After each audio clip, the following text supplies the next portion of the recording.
Romanos capítulo 5, do versículo 12 até o versículo 21, que diz assim: Portanto, assim como por um só homem entrou o pecado no mundo, e pelo pecado a morte, assim também a morte passou a todos os homens, porque todos pecaram. Porque até ao regime da lei havia pecado no mundo, mas o pecado não é levado em conta quando não há lei.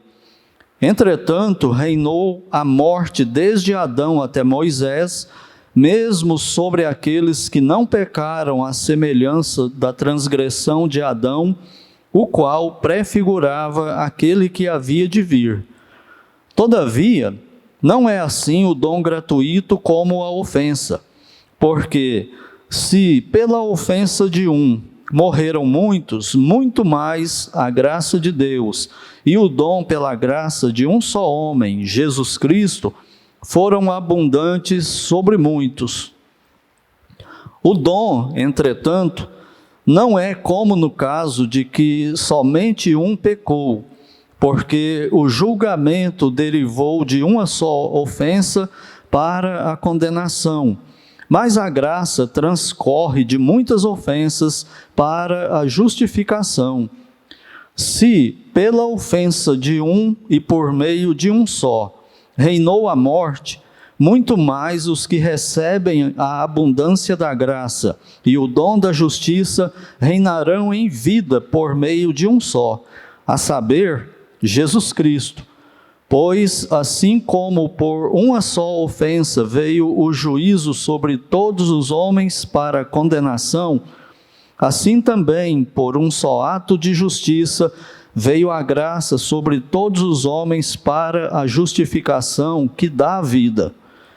Porque, como pela desobediência de um só homem, muitos se tornaram pecadores, assim também, por meio da obediência de um só, muitos se tornarão justos. Sobreveio a lei para que avultasse a ofensa, mas onde abundou o pecado, superabundou a graça, a fim de que, como o pecado reinou pela morte, assim também reinasse a graça pela justiça para a vida eterna, mediante Jesus Cristo, nosso Senhor. Oremos. Pai Santo, no nome do Senhor Jesus Cristo, entramos mais uma vez na Tua presença em oração. Deus bendito, nós Te louvamos, nós Te agradecemos pelo privilégio da salvação e de podermos cultuá-lo com liberdade. O Senhor nos concedeu e nos concede esta bênção mais uma vez. Pai bendito, nós Te rogamos pelos irmãos, pelas irmãs que estão reclusos em suas casas e não podem vir, a risco de enfermidades, e outros, por outros motivos, também não podem estar conosco. Que o Senhor os abençoe, que o Senhor não os deixe enfraquecer na fé, não os deixe ficarem em pânico, mas firmes no Senhor, animados na fé no Senhor e motivados mesmo reclusos em casa. Pedimos também pela Ana Vitória, nos problemas que ela tem enfrentado ou está passando nesse momento, que o Senhor seja com ela, que o Senhor a direcione, e também aos irmãos André, Mônica, abençoe, fortaleça, dê sabedoria para guiar, orientar. E todos nós agora, que o Senhor nos ilumine com Teu Santo Espírito, de tal forma que a Tua palavra fale forte ao nosso coração e faça diferença para nos fortalecer, nos motivar ainda mais. E se alguém ainda não salvo, não salva entre nós, que o Senhor use agora a Tua palavra para convencer com Teu Santo Espírito do pecado, da justiça, do juízo, da condenação e da salvação em Cristo, e que o Senhor as leve a Ele para a salvação. É a nossa oração no nome santo do Senhor Jesus Cristo. Amém. Podeis sentar-se? Explicando a justificação pela fé. Nós estamos vendo que o apóstolo Paulo está explicando as bênçãos que vêm da salvação pela fé. E são várias, que nós temos visto. Da justificação pela fé. Então é um conjunto de bênçãos, um conjunto de coisas que vem junto com a salvação em Cristo, que é a justificação pela fé. E ele mostra por que os salvos têm esses direitos a essas tantas bênçãos aí em Cristo. E agora ele vai falar do assunto mais importante que é a antropologia bíblica. A antropologia é o estudo do ser humano. E nós temos aí várias filosofias, para tentar explicar e para tentar, segundo eles, resolver, ajudar o ser humano nos seus problemas, na sua caminhada. Mas nós sabemos pela Bíblia que o fato dessas coisas não funcionarem é porque a antropologia deles está errada, totalmente equivocada. A forma como eles estudam o homem e a conclusão que eles chegam é errada. E Paulo agora ele vai mostrar a realidade de Deus, a antropologia bíblica do ser humano. E para explicar isso, ele vai usar duas personagens que nós vimos aí na leitura. Uma é o Adão, o primeiro ser humano que Deus criou e pôs na terra, e o segundo, o Senhor Jesus Cristo. E ele vai fazer uma comparação e um contraste ao mesmo tempo entre essas duas personagens aí, Adão e Cristo, dois homens e dois destinos diferentes. E para isso, para nós entendermos bem esse texto aqui, que não é nada fácil, junto com o capítulo 9 e o capítulo 11, é considerado os textos mais difíceis do livro de Romanos. E para entendermos isso bem, eu quero fazer umas considerações antes de entrar no texto. Na verdade, são 5 considerações. Então, você vê que o negócio é sério, Só para entrar nesse texto aqui. Primeiro, nós precisamos entender, afirmar, convencer a nós mesmos, colocar no nosso coração, na nossa alma, que Adão de fato existiu. Por que isso é importante? Por causa dessa filosofia da antropologia secular e outras coisas que vieram, como, por exemplo, a teoria da evolução. A partir de 1858, quando Charles Darwin escreveu o livro A Origem das Espécies, ele começou então a divulgar, a partir de Londres, na Inglaterra, a teoria da evolução das espécies. Nessa teoria, a conclusão dela é que Deus não existe, que Deus não criou o universo, que o universo veio a existir através de uma criação espontânea. E aí vem explosão e tudo isso. E originou a vida aqui no planeta Terra. E essa vida originou-se por ela mesma. Não foi um Deus criador por trás disso, mas ela originou por causa do universo que passou a existir, e aí vieram as leis, as coisas foram acontecendo, surgiu a vida, os seres humanos evoluíram dos macacos, dos símios, e por aí vai. E o final dessa teoria aí é que, se isso for verdade, a história de Adão e Eva é ficção. Em segundo lugar, depois dessa teoria da evolução, e essa teoria passou a ser ensinada, como vocês bem sabem, nas escolas do mundo inteiro, como ciência, como uma verdade científica, a evolução, a teoria da evolução, e está aí até hoje, firme e forte. Em segundo lugar, nós devemos considerar, antes de entrar no texto, que a partir da década de 1900, aproximadamente, uma outra teoria surgiu, acompanhando essa teoria da evolução. Só que essa teoria agora, foi um grupo de pessoas, cientistas, e que se diziam cristãos também. Talvez o mais famoso deles é o Teilhard de Chardin, da França, que escreveu livros aí, né, fez parte da vida de muita gente aí, estudando ciência nas escolas. O que esse grupo de cientistas disseram? Que a teoria da evolução, como Darwin e os companheiros dele desenvolveram, estava errada. Não a teoria toda errada, mas o começo da teoria. Então passou a existir o que é chamado de evolucionismo teísta. É um grupo de evolucionistas que disseram o seguinte: quem criou a matéria foi Deus. Deus é o criador do universo. Só que ele criou através das leis da evolução, da teoria da evolução, da lei da física, da biologia e etc.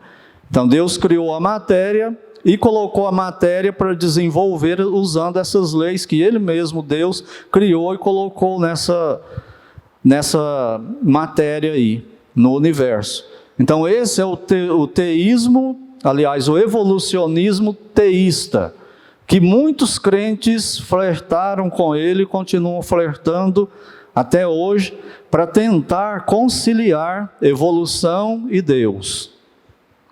E essa teoria da evolução e da evolução teísta é divulgada como ciência exata, e não é teoria, é suposição, não tem nada provado, não tem como provar nada dessas coisas aí, mas surgiu. E com essa teoria aí veio também aquela ideia de que o Gênesis 1:1, no princípio criou Deus os céus e a terra. Então ali Deus criou a matéria. E a terra era sem forma e vazia. E pode ter passado bilhões de anos, de Gênesis 1:1 para Gênesis 1:2. E aí vem a teoria da recriação, acompanhando a teoria do evolucionismo teísta. E tudo isso tentando dar um jeito, né, em evolução e Bíblia. E aí existem 4 implicações muito problemáticas para nós. Porque se a evolução é verdadeira, ou se a evolução teísta é verdadeira também, se ambas são verdadeiras, nós crentes estamos em maus lençóis, porque Adão não existiu. E muitas outras coisas também não existiram. Então disso aí vem 4 problemas para nós, que são os seguintes. Primeiro, não houve, aliás, a Bíblia não é infalível, porque a Bíblia conta a história de Adão e Eva como história real. E se não existiu Adão e Eva, e tudo começou a existir pela evolução, e a evolução teísta, então Adão é ficção. Os 3 primeiros capítulos de Gênesis são ficção. E se os 3 primeiros capítulos de Gênesis não é a verdade de Deus, por que o resto seria? E se os 3 primeiros capítulos de Gênesis não é verdade, e se você errar a interpretação ali, você erra todo o resto do plano de Deus, na Bíblia toda. É fundamental aquilo ali, aqueles 3 primeiros capítulos. Então esse é o primeiro problema. A Bíblia não é infalível e a Bíblia não seria também confiável, se isso é verdade. Segundo problema que vem disso aí, não houve queda. Adão não caiu em pecado. Por quê? Porque Adão não existiu. Simples assim, na questão de lógica. Então, dentro disso aí vem uma outra teoria, que é a teoria que prega que o homem é bom. Tem um cientista aí famoso, que eu esqueci agora o nome dele, que começou a desenvolver essa ideia. A ideia dele é de que o homem não é nem bom nem mal. Tudo vai depender da criação, do ambiente, aonde ele estiver. Então, o ser humano, ele pode ser bom por ele mesmo. Então, o homem não é mal do jeito que a Bíblia fala, porque não houve queda. Isso é uma ficção, isso é uma ilusão. Está vendo por que a filosofia e a psicologia, parapsicologia, a psiquiatria, todas essas coisas aí do mundo não funcionam? porque todas elas estão baseadas em cima de uma mentira sobre o homem. E aí ela vai rodar em círculo e não vai resolver. Então precisa da Bíblia para essas coisas aí. O outro problema, o terceiro, que vem disso aí, é que o Senhor Jesus Cristo veio no mundo para quê? O homem não é pecador, o homem não caiu em pecado. Então para quê que o Filho de Deus viria para o mundo, se nem Deus existe? Se Deus não existe o Filho dele, e se ele existir, para que ele viria no mundo? Se o homem não é pecador, não precisa de um Salvador, ele pode resolver o problema sozinho. Então essa é a terceira implicação problemática que vem dessas duas coisas que eu falei aí. E a quarta, existe uma desconexão entre o Adão mitológico, fictício, e o Cristo histórico. Aqui Paulo não está usando Adão e Cristo, mas não existe essa conexão porque Adão não existiu. Cristo, segundo eles, até pode ter existido, que uns atacam até isso, que Cristo não existiu. Que esse Cristo histórico não existiu, ele foi inventado. Mas ele não é real. Mas vamos supor que ele teria sido real, mas Adão não foi. Então que Adão e Cristo é esse? Que conexão é essa? Então vamos embora para casa, nós estamos errados e vamos fechar a Bíblia, terminar o culto e vamos embora para casa, porque pode parar tudo por aqui, não é? Essa é a implicação dessas questões aí. Então Adão, ele existiu de fato, ele foi real. Então coloque isso no seu coração. Adão existiu a queda. Isso é real, isso é a verdade de Deus sobre o ser humano. E vem as implicações que nós vamos ver aqui. Mas aí nós temos que considerar uma outra coisa. Se Adão existiu, foi real, e ele desobedeceu a Deus e pecou, o pecado dele atingiu a nós todos, atingiu a toda a raça humana, ou atingiu só ele? Só Adão? O pecado de Adão é problema dele só, ou é problema nosso também? Isso tem a ver conosco ou não tem a ver conosco? No 5º século, apareceu um homem chamado Pelágio, e ele começou a desenvolver essa ideia, e ele debateu com Agostinho essa questão. Qual questão? A questão de Pelágio, o pelagianismo, defende o seguinte: o ser humano não caiu em Adão. O ser humano, ele não é nem bom e nem ruim, ele pode ser bom e pode ser ruim, ele é potencialmente bom, aliás. É só dar as condições para ele. Coloca ele numa boa escola, com boa educação, numa família ajustada, e ele vai dar coisa boa na vida. Agora, se colocar ele sob influência ruim, ele vai ser ruim também. Então depende só disso, isso não tem nada a ver com pecado e com queda, não. Então o Pelágio defendeu isso, e teve debate dele com Agostinho, né? O Agostinho defendendo a nossa posição, a posição bíblica. E o Pelágio, ele disse o seguinte, que nós, o ser humano, nós somos tão livres quanto Adão era quando Deus o criou. Ele não questionava a criação, nem Adão. Só que ele tinha esse problema aí na área da queda de Adão. Então ele dizia que o ser humano, toda a raça humana tem livre-arbítrio. E Agostinho dizia, não tem, nós perdemos isso no pecado. E ele disse, não, o ser humano tem livre-arbítrio, o ser humano pode escolher o mal, tanto quanto pode escolher o bem, do mesmo jeito. E Agostinho disse, não, ele não pode escolher mais o bem, ele ficou escravo do mal. E aí isso tem uma polêmica até hoje aí de livre-arbítrio, o homem tem livre-arbítrio, o homem não tem livre-arbítrio, e a teologia foi sendo desenvolvida em cima disso. E aí nós temos que entender a questão do livre-arbítrio na teologia sadia, na teologia bíblica. O que é o livre-arbítrio na teologia bíblica? Diz o seguinte, que antes da queda, Adão tinha poder total para escolher não pecar. Ele poderia falar não para o pecado. Ele não tinha natureza pecaminosa. Entenderam isso? Esse é o livre-arbítrio de Adão. Quando Adão cai em pecado, ele perde essa capacidade de falar não para o pecado. Ele continua escravo do pecado. Mas ele perdeu o poder de decidir como Deus criou ele? Não, claro que não.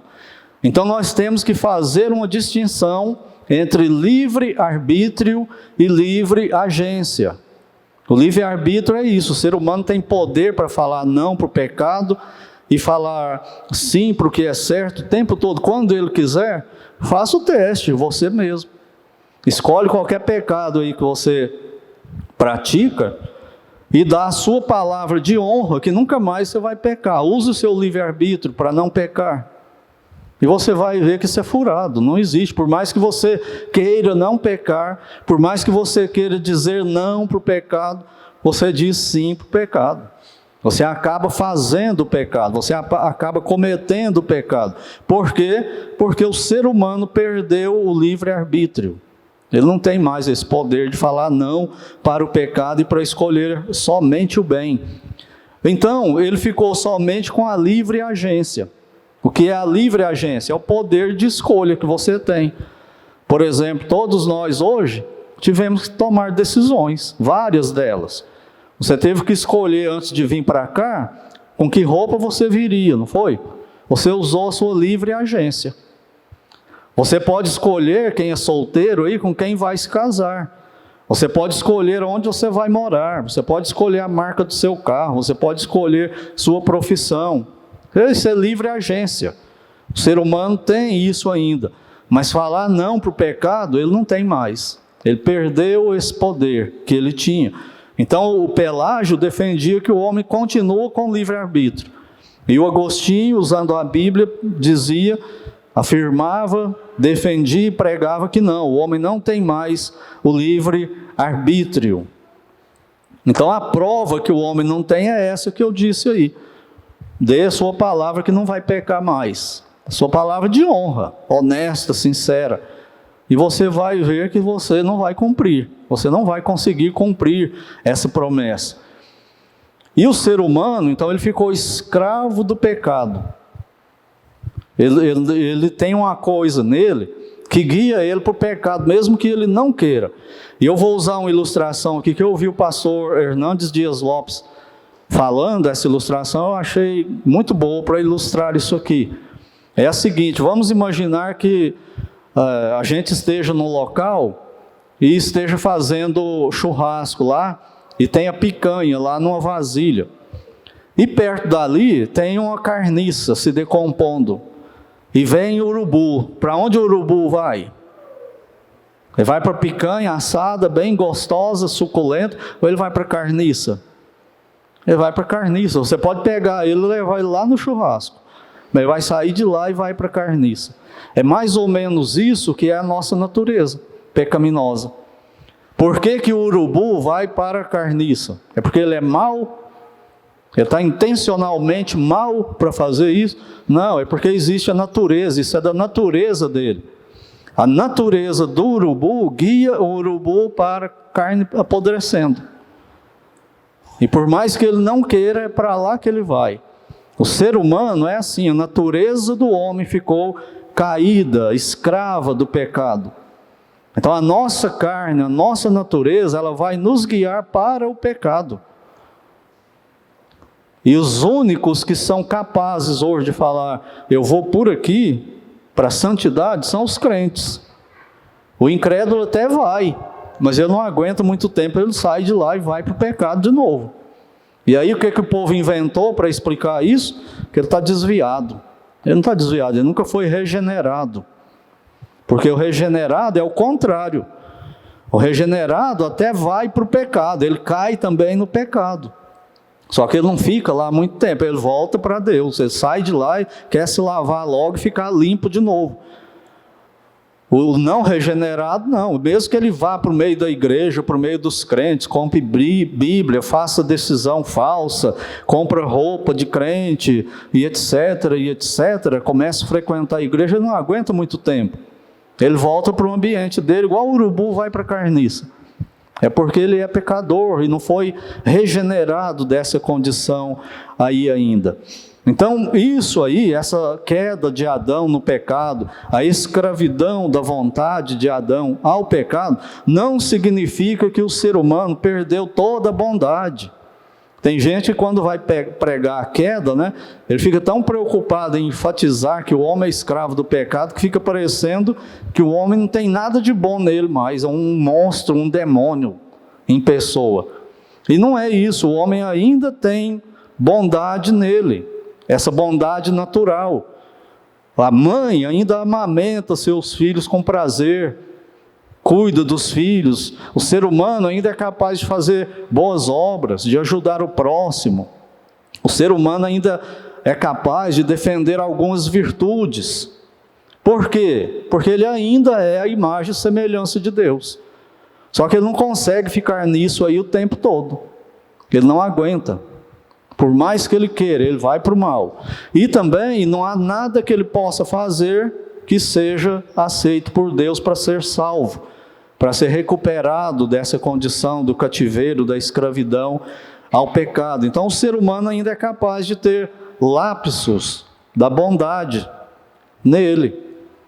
Então não fique pensando, né, que a queda de Adão tornou o ser humano um demônio. Não foi isso que aconteceu. É uma escravidão da vontade dele ao pecado. Ele faz o bem, mas você vê aquela mesma pessoa que faz o bem fazendo uma coisa absurda, absurdamente má, uma coisa absurdamente pecaminosa, porque ele ficou escravo do pecado. Entenderam bem isso aí? E nós precisamos, por último, antes de entrar no texto, definir, entender Adão como cabeça da raça. Ele é o cabeça federal da raça humana. O que significa isso? Que Adão representava todo ser humano que vai viver no planeta depois dele, até o dia do juízo final. Com a única exceção, qual a exceção? Maria? Não, o Senhor Jesus Cristo. O único que não nasceu de um casal humano, homem e mulher. O resto, todos os outros estavam representados em Adão. É como se Adão fosse você, é como se Adão fosse eu, e qualquer outra pessoa da história do planeta. Então, quando Adão cai em pecado, quando Adão desobedece a Deus, eu caí junto com ele. Você caiu, toda a raça humana caiu junto com ele. Ele ficou condenado, separado de Deus, nós vamos ver isso aí agora, e ele representava o seu povo. E o Senhor Jesus representa o povo dele. É o contraste que Paulo vai fazer aqui. Todos aqueles que vão a Cristo, Cristo se torna o representante, o cabeça dele, o representante dele diante de Deus. Não é mais o pecador condenado, mas é o pecador justificado, né? Então, em Cristo, o salvo pode de novo dizer não para o pecado. O tempo todo. E isso é um desafio para nós. Só que tem a natureza pecaminosa que de vez em quando você cai de novo no pecado. Você ganhou o poder, você que está em Cristo, nós que estamos em Cristo, ganhamos o poder para falar não para o pecado. Mas não é um não definitivo nem absoluto. Porque de vez em quando aqui e ali você tropeça e cai de novo em pecado. E vai perdurar isso até a morte ou o arrebatamento. Então agora, dito isso aí, vamos ao texto.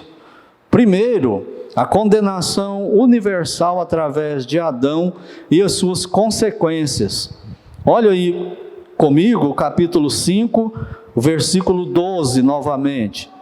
Ele diz assim: portanto, assim como por um só homem entrou o pecado no mundo. Esse um que ele está dizendo é o Adão, que eu acabei de explicar. O pecado já existia, o pecado começou no céu com Lúcifer e os outros anjos que se transformaram no diabo e nos demônios e foram lançados aqui para a terra. Mas na raça humana que Deus tinha criado, Adão e Eva, ainda não tinha havido pecado. Mas quando Adão disse não para Deus e comeu do fruto da árvore, ele se tornou pecador e Eva também. E olha que interessante, não foi Eva que comeu primeiro o fruto do conhecimento do bem e do mal? Por que ela não se tornou pecadora a hora que ela comeu, e por que Adão não se tornou pecador a hora que Eva comeu o fruto do conhecimento do bem e do mal? Porque não era Eva que era a cabeça da raça, era Adão, por um só homem. Não é por um casal que entrou o pecado no mundo, por um só homem, Adão. Então o pecado, a partir daquele momento, ele se torna parte da raça humana. Ele entra como um raio no ser humano e transforma totalmente o ser humano pelo lado de dentro. Mas não foi só isso que aconteceu. Ele fala que por Adão, por um só homem entrou o pecado no mundo, e pelo pecado a morte. E assim também a morte passou a todos os homens, porque todos pecaram. Está vendo aí? Entenda bem essa expressão, muito importante. A morte passou a todos os homens, porque todos pecaram. Mas ele está falando da época de Adão, só existia Adão e Eva. Por que eu estou falando que todos pecaram? Enfatizando de novo, porque Adão representava a raça humana. Quando ele pecou, toda a raça humana pecou junto com ele. Então Pelágio estava sim errado. A queda de Adão atingiu diretamente, totalmente, completamente, absolutamente, objetivamente a raça humana. Não foi só Adão. Não se tornou um problema só de Adão. É um problema da raça. E por isso nós somos o que somos, e é por isso que os filósofos e psicólogos erram em relação aos problemas do homem. Ele vai tratar do jeito errado. Ele não sabe onde está a raiz do problema. E ele não sabe chegar lá. Então tudo que ele vai fazer são coisas paliativas. Ele não vai curar. Ele não vai ajudar na cura. Ele vai só tirar a dor no momento, mas não vai curar. Entenderam bem isso? Por isso que essa antropologia bíblica é fundamental para o crente. Ele não pode, de forma alguma, perder isso de vista. Mas ele fala também, nessa questão do pecado de Adão, como que contamina todo homem, no versículo 17 também. Olha aí comigo. Se pela ofensa de um e por meio de um só reinou a morte. Está vendo bem aí a queda de Adão atingindo todo mundo, e a morte passa para toda a raça humana?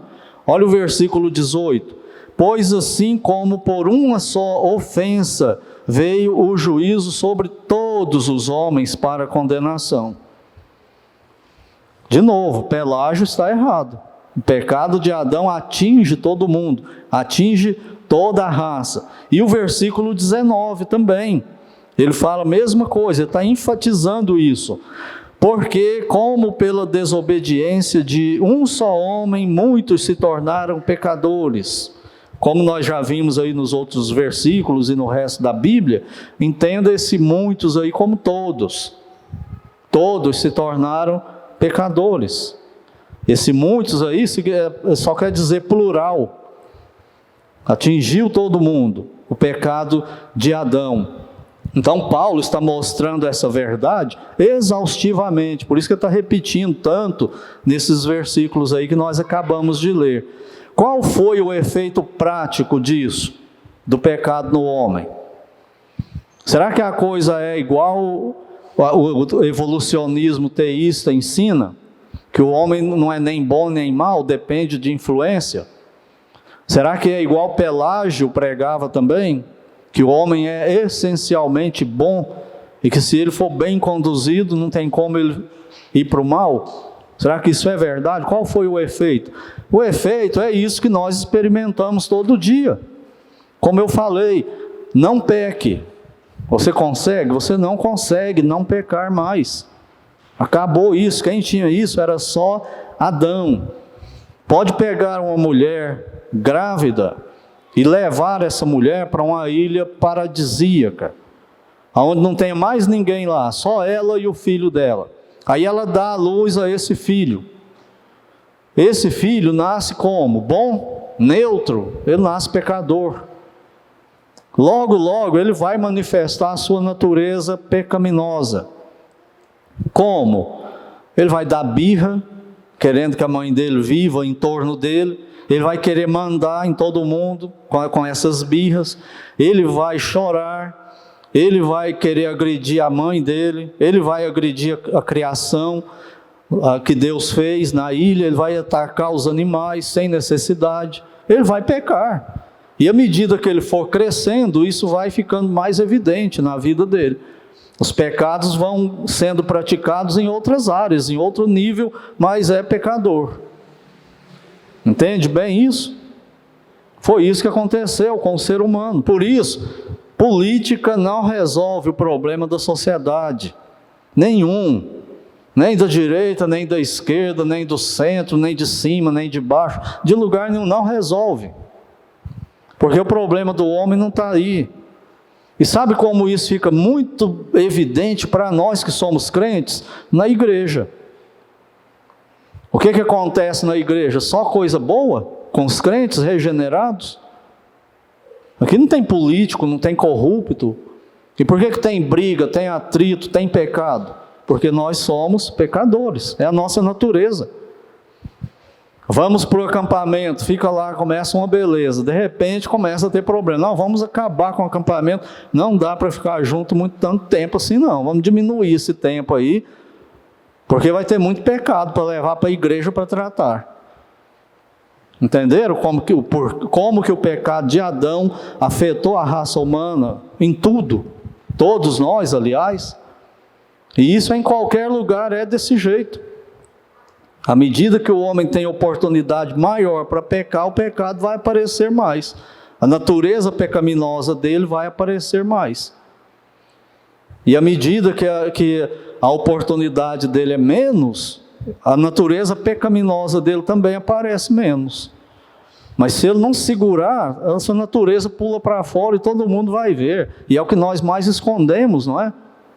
Essa natureza pecaminosa. Nós colocamos uma capa nela, não queremos que ninguém veja a realidade de nós. Agora imagina um incrédulo que não tem Cristo. Como é a situação dele miserável diante de Deus. Então, em primeiro lugar, nós vimos aí a condenação universal através de Adão e as consequências disso na raça humana. Nasceu a natureza pecaminosa, o homem perde a consciência de Deus. E essa perda da consciência de Deus é uma coisa muito profunda. Não é uma perda assim, totalmente alienada, não. É uma perda de consciência prática, relacional. Deixa eu tentar explicar o que eu estou tentando dizer. Adão conhecia Deus, não conhecia? Ele tinha comunhão com Deus, não tinha? E ele sabia quem é Deus. Ele sabia que Deus é onisciente, ele sabia que Deus é onipresente, ele sabia que Deus é onipotente, ele sabia que Deus é santo, que Deus é justo. Então, responda a pergunta, por que quando Deus veio novamente ter comunhão com eles, depois da queda, por que ele tentou se esconder de Deus? Racionalmente, nós sabemos a resposta. É possível esconder de Deus? O ser humano sabe disso, não sabe? Por que ele tenta? Por que quando ele está sozinho ele peca? Por que quando nós estamos junto com algumas pessoas, a gente pratica alguns pecados, que não pratica publicamente junto com outras pessoas? Porque nós perdemos a consciência da onipresença e da onisciência de Deus. Não é que nós esquecemos disso, não. É uma coisa assim, muito difícil de explicar, o que aconteceu com o ser humano. Ele sabe que Deus existe, ele sabe que Deus vai julgá-lo, ele sabe que Deus é severo, mas ele ainda desobedece a Deus. E ele ainda tenta colocar uma máscara, não essas, que vocês estão usando aí, mas uma máscara para esconder a pecabilidade de Deus. sabendo que não é possível esconder. Por que quando o ser humano está sozinho, ele pode fazer coisas horríveis? Eu tive um professor no seminário, que ele dizia para nós assim: sabe como vocês podem medir a sua espiritualidade com Deus? Fica uma semana sozinho em casa e vê o que você vai ler, o que você vai pensar, o que você vai alimentar de fantasia, o que você vai assistir. Aí vai mostrar para você aonde de fato você está com Deus. Mas a gente sabe que Deus está ali, vendo tudo aquilo, não sabe? Mas o ser humano perdeu a consciência de Deus nesse sentido. Aconteceu isso com ele e nasceu a natureza pecaminosa que guia tudo isso aí. E por mais que você lute e tente se livrar, você não pode. Está escravo dessa situação aí. Em segundo lugar, com a queda de Adão surge o império da morte sobre os homens. Versículo 12 de novo.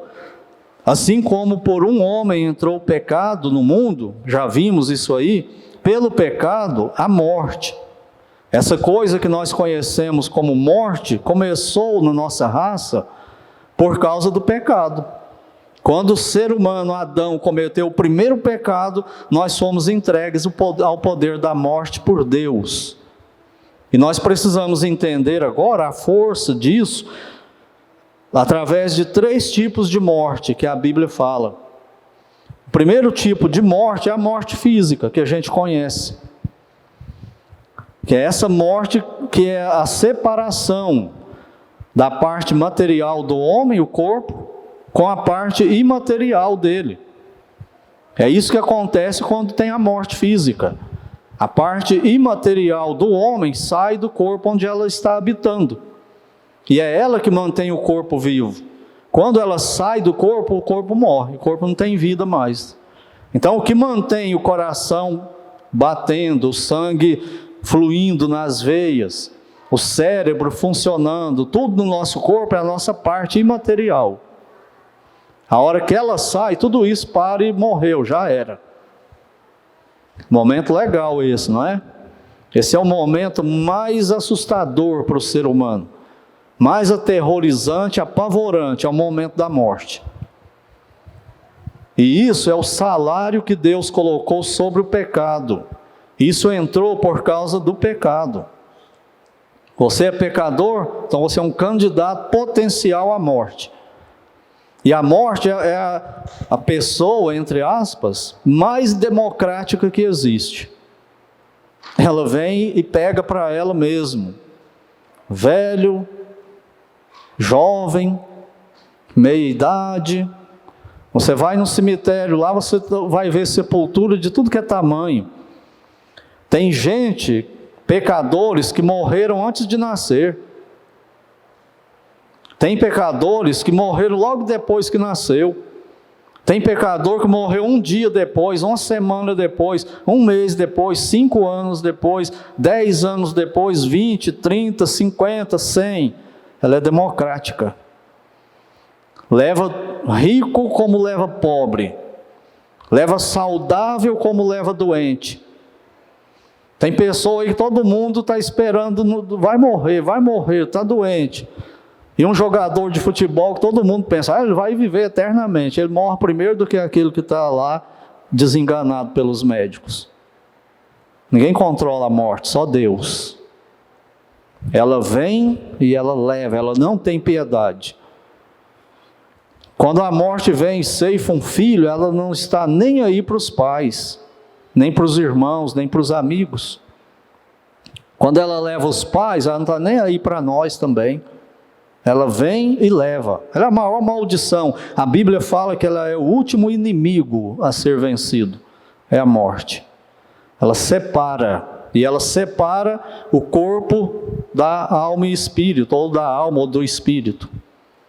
Mas separa o homem da parte imaterial dele. Mas ela faz mais do que isso. Sabe o que ela separa? Ela separa os pecadores vivos dos pecadores mortos. Quem aqui nunca perdeu um ente querido? Provavelmente haja alguém. Então, desfrute disso. Você que tem pai e mãe, você tem ainda? Então, desfrute. Tem todos os seus irmãos? Desfrute. Porque daqui a uns dias você não vai ter mais, ou eles não vão ter mais você. A morte vai chegar nessa família. E ela está vindo impiedosamente. E depois que ela leva aquele ente querido, aqui na terra, nunca mais a gente se vê, acabou. E tudo que sobra dessa pessoa que morre, é uma memória dele, e que vai sumindo. Eu já falei aqui, vou repetir. Os meus avós que eu conheci, os pais da minha mãe, os pais do meu pai eu não conheci. Mas os pais da minha mãe, hoje eu preciso fazer força com a mente para me lembrar da fisionomia deles. E muitas vezes eu não consigo. Tem que pegar uma foto e olhar. Porque vai desaparecendo, vai esquecendo todo mundo. Hoje, se chegar lá no seu bairro, no seu ambiente, e perguntar por você, a maioria vai saber quem é, não vai? Aí você morre, você volta lá alguns anos depois e pergunta, ninguém mais lá conhece você. Puxa vida, era tão importante, pensava que era, né? Tão famoso, era o bom da boca lá, né? E agora? Agora ninguém lembra. Não, nunca vi falar nessa pessoa aqui não. É o que a morte faz conosco. É um inimigo impiedoso. O salário do pecado é morte, é decreto de Deus. É como Deus odeia o pecado, o que o pecado fez conosco em relação a Deus. Então o pecado trouxe a morte física, mas trouxe também a morte espiritual. O que é a morte espiritual? É a separação de Deus, mas uma separação temporária. O ser humano, em Adão, foi expulso da comunhão com o Criador. Quando Deus o expulsa do Éden, é isso que está simbolizando. Vocês agora estão separados de mim, não tem comunhão mais pessoal com vocês, não. E aí eles saem e começam a ter filhos. Esses filhos são mortos espiritualmente. Como a Bíblia fala, mortos em delitos e pecados. Eles estão separados de Deus. Pode ser temporariamente. Porque ele pode se converter antes de morrer fisicamente e volta a ter comunhão com Deus. Essa é a segunda morte. O segundo tipo de morte. E o terceiro é a morte espiritual definitiva. É o que a Bíblia vai chamar de segunda morte mesmo. Que é quando o ser humano morre sem Cristo, sem salvação. Aí ele fica eternamente agora separado de Deus. Aquela separação do Criador que era temporária, agora ela se torna permanentemente eterna. Ela fica eterna agora. Ele não vai ser aniquilado, mas ele estará separado de Deus o tempo todo. Então ele diz que o pecado trouxe a morte para o ser humano. Olha o versículo 15 também, como ele fala isso. Todavia, não é assim o dom gratuito como a ofensa, porque se pela ofensa de muitos, se pela ofensa de um só, morreram quantos? Muitos. Versículo 17. Se pela ofensa de um, e por meio de um só, reinou a morte. E o versículo 18, pois assim como por uma só ofensa veio o juízo sobre todos os homens para condenação, assim também por meio de um, para condenação, assim também por meio de um só ato de justiça veio a graça sobre todos os homens para justificação que dá vida, porque esses estavam mortos. A justificação em Cristo dá vida para eles. E o versículo 19 também. Porque como pela desobediência de um só, muitos se tornaram pecadores, assim também por um só meio da obediência de um só, muitos se tornarão justos. Versículo 21. Como o pecado reinou pela morte. O pecado de Adão trouxe para a humanidade o reino da morte. É assim que o ser humano nasce. O reino da morte que Paulo fala aí significa um imperador. E é um imperador absoluto, que ele domina, não tem como você fugir. Tem como enganar a morte. Aquela série dos filmes lá, Premonição, aquilo é tudo farsa. É sonho, é utopia do ser humano, pensando que é possível enganar a morte e dar a vez para o outro. Não tem jeito de dar a vez para o outro na fila. A fila vai andando e não tem como você pular lá para o final da fila. É uma fila que ninguém quer a vez lá na frente. Todo mundo quer o último lugar, mas ninguém que está lá no último lugar, não, eu vou ser o último. Não tem jeito, você não foge da morte, ninguém foge. Por isso ela é desesperadora, ela vem impiedosamente e ela leva. A morte entrou na raça humana. Morte física, morte espiritual temporária e possível morte espiritual eterna. Separação de Deus. Então é isso que Deus está mostrando aqui, é a sentença dele sobre a morte. E em terceiro e último lugar, nós temos aqui a reversão de tudo isso, possível só por meio do Senhor Jesus Cristo. Olha a segunda parte do versículo 15.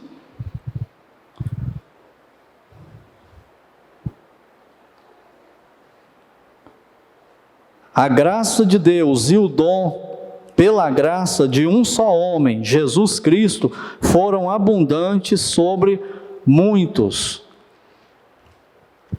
Versículo 17, o final dele, a segunda parte. O dom da justiça reinarão em vida, por meio de um só, a saber, Jesus Cristo. E o versículo 21, novamente, no final dele também, a graça pela justiça, assim também reinasse a graça pela justiça para a vida eterna, mediante Jesus Cristo, nosso Senhor. E agora ele vai contrastar Adão e Cristo. Adão é o cabeça da raça na condenação. Cristo é o cabeça de todos aqueles que exercerem fé salvadora na obra dele, que confiarem nele para a salvação, que colocar a sua fé nele, que entender essa verdade. Eu sou descendente de Adão, então eu estou mesmo perdido, eu caí mesmo em pecado, eu sou mesmo pecador, eu sou mesmo pecadora. Não tem religião que possa resolver isso para mim, não tem religião que tem poder para tirar a condenação de mim. Eu vou continuar pecando.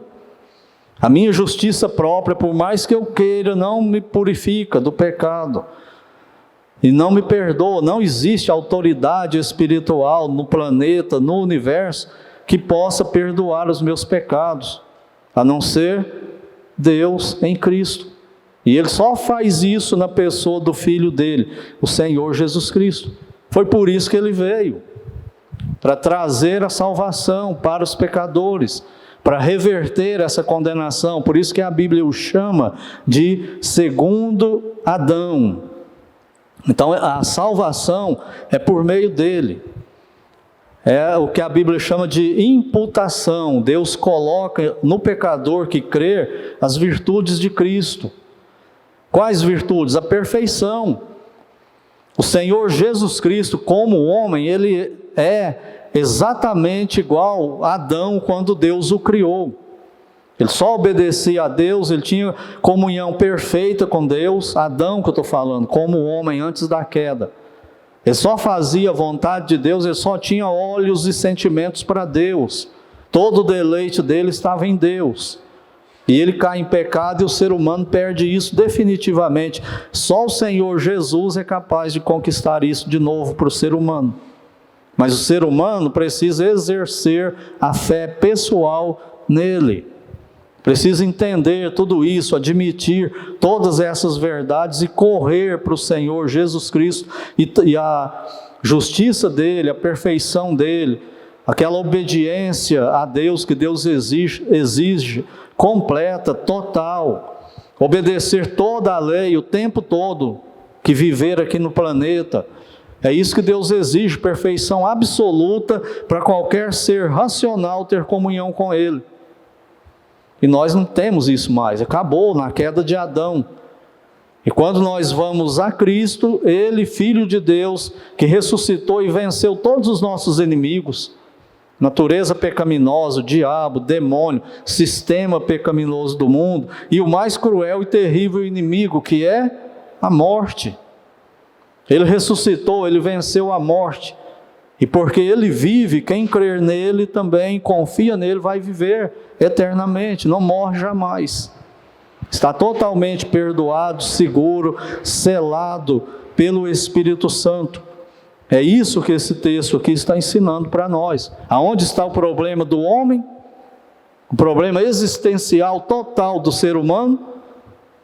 Na mente dele está no pecado de Adão.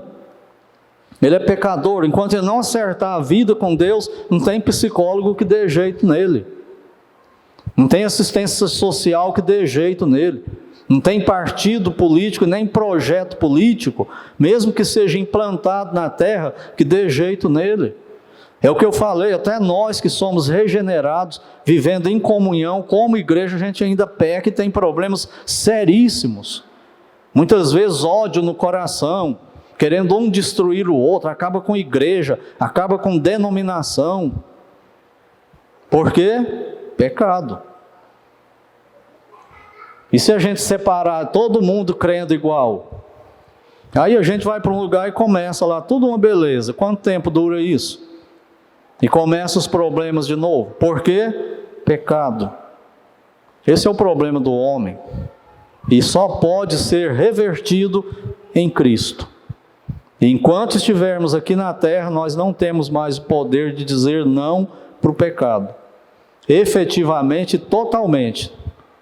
Ganhamos em Cristo esse poder, mas de uma forma muito misteriosa, nós não temos como 100% em tudo, todo dia falar não para o pecado. Aqui e ali você fala sim e cai no pecado, ou é mentira isso? Mas se arrepende, não é? E chuta a cara desse pecado e fala, Senhor, me perdoa, não vou fazer isso mais. E você volta, pede perdão, acerta as coisas e continua firme de novo. Por quanto tempo? E cai de novo e faz a mesma coisa.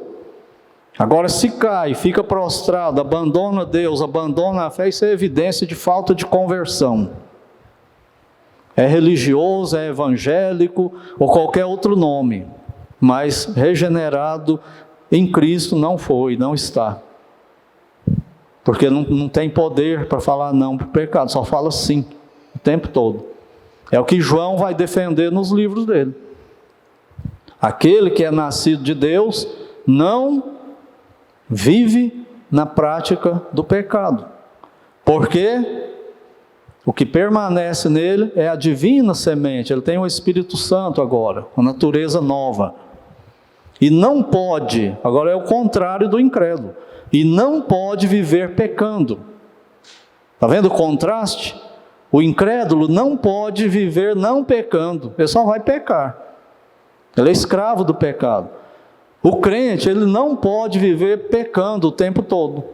Ele vai pecar, mas é um acidente. Não é uma conduta permanente.